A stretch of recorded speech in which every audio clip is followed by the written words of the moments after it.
L'idée, c'est d'avoir un responsable de haut niveau, d'avoir un médecin pour les aspects liés au traumatisme et aussi d'avoir une personne qui a des connaissances assez avancées.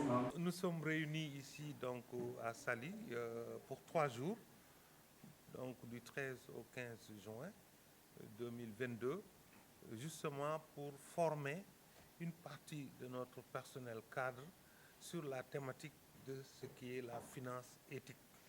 Alors, pour être très simple, la finance éthique, c'est cette finance-là qui se préoccupe des principes et valeurs qui fondent une société humaine.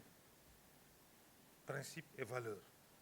C'est-à-dire des principes qui sont liés à la justice, à l'équité, à la solidarité, à la vérité et au respect du bien commun, au partage. Ce projet a été initié par une autre institution financière issue de l'Église catholique qui est installée à Rome. C'est la Banca Etica.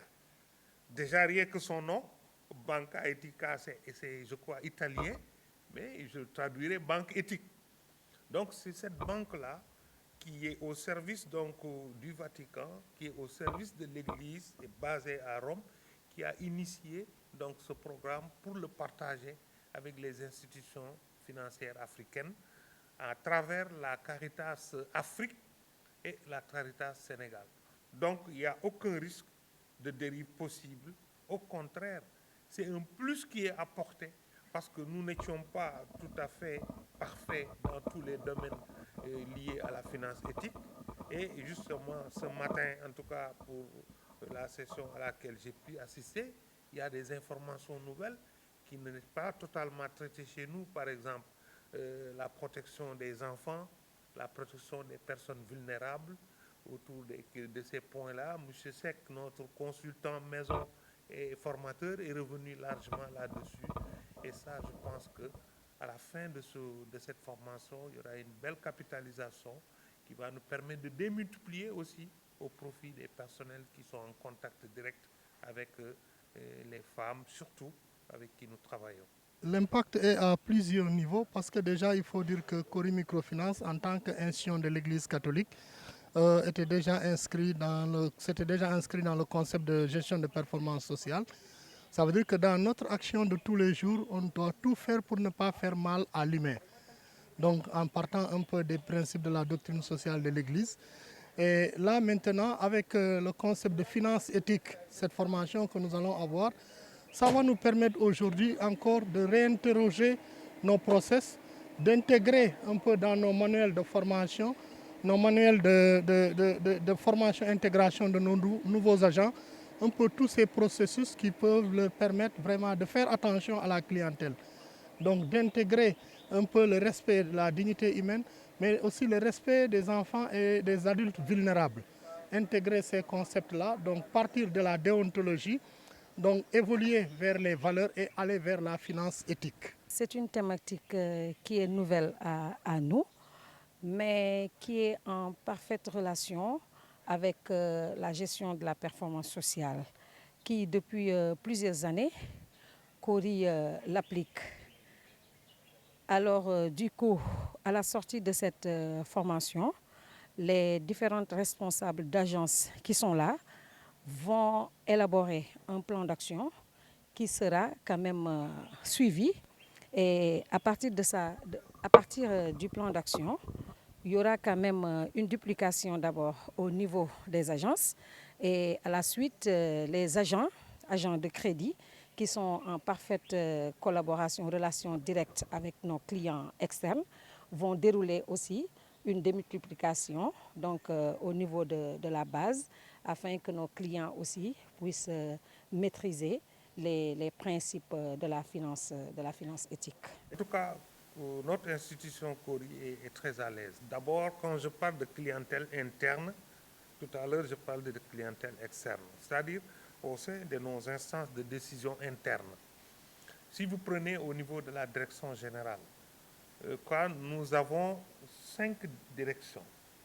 Nous avons 5 directions et les 3 sont dirigées par des femmes.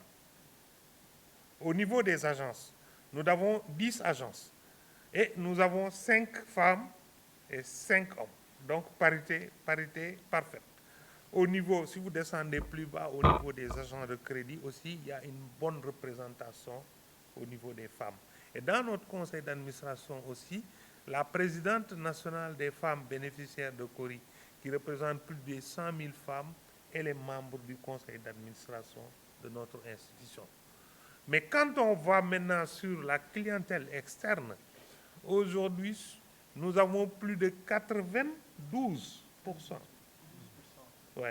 de femmes bénéficiaires de notre portefeuille de crédit. Donc nous avons vraiment explosé vraiment toutes les limites pour donner la part belle à la femme avec plus de 92%. Et même au niveau du crédit, l'essentiel, donc c'est destiné à la femme au niveau de la collecte de l'épargne et au niveau de toutes nos prestations, les femmes sont en l'honneur. La transparence peut être même un élément, c'est-à-dire ça fait partie même des principes de protection du client, parce qu'il y a des principes qui ont été régis par l'autorité et ces principes-là, forcément, chaque institution de microfinance est tenue de les appliquer. En matière de tarification, même le client doit être informé, même en amont, avant la prise de décision même de l'octroi du crédit, le client doit être informé de la tarification, c'est-à-dire en matière de taux d'intérêt, en matière de toutes les caractéristiques, je veux dire, même qui sont liées au crédit. Non, cela n'est pas dans nos pratiques. Cela n'est pas dans nos pratiques. Donc, généralement, nous utilisons en tout cas des moyens assez responsables, donc de recouvrement des techniques, et nous suivons nos clients. Et ce qui est le plus intéressant dans notre démarche, c'est que notre approche de finance nous permet aussi de tester le niveau de sortie de pauvreté de notre clientèle. Parce que le client qui nous paye, ce n'est pas l'essentiel que le client nous paye, mais le client qui nous paye, il a fait comment pour nous payer? Est-ce qu'il a vendu un bien meuble de sa famille pour nous payer? Si c'est le cas, ça veut dire qu'on est en train de faire l'effet contraire de ce que nous recherchons à travers notre mission sociale, qui est de contribuer durablement à la promotion économique et sociale des micro-entrepreneurs pauvres, principalement les femmes, en leur offrant des produits et services financiers appropriés. Donc notre approche est une approche responsable. Aujourd'hui, la formation sur la finance éthique va nous permettre encore de nous approprier davantage de ce concept pour ne pas faire du mal en faisant la microfinance. Oui, l'éthique est valable pour nous en tant que clients internes et pour les bénéficiaires en tant que clients externes. C'est la raison pour laquelle je disais que nos agents seront bien formés afin que, à leur tour aussi, qu'ils puissent former même les clients pour qu'ils puissent quand même détenir toutes les informations nécessaires pour qu'ils puissent s'approprier même de la finance éthique.